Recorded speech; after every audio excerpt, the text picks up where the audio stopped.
பெரிய பொலிட்டீஷியனோட ஃப்ரெண்டு பையனை கொலை பண்ணிருக்கீங்க. அந்த கர்நாடகா போலீஸ் கிட்ட தப்பிச்சு வரும்போது தான் என் கார் முன்னாடி மயங்கி விழுந்திருக்கீங்க.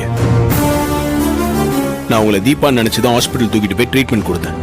நீங்க குணமானதும் உங்க சிச்சுவேஷன்ல இருந்து நீங்க தப்பிக்கிறதுக்காக இங்க தீபாவா நடிக்கிறதுக்கு ஒத்துக்கிட்டு வந்திருக்கீங்க. Am I right? இதுக்கு மேலேயே நான் எதையும் மறைக்க விரும்பல. நீங்க சொல்றது எல்லாமே உண்மைதான். செஞ்சது கொலை இல்ல, வதம். நான் பெங்களூர்ல பெரிய பிசினஸ் உமன்.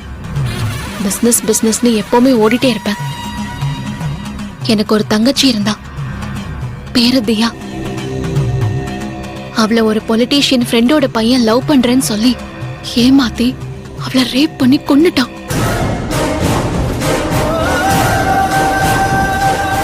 அந்த ஆத்திரத்துல நானும் போய் குத்தி கொலை பண்ணிட்டேன்.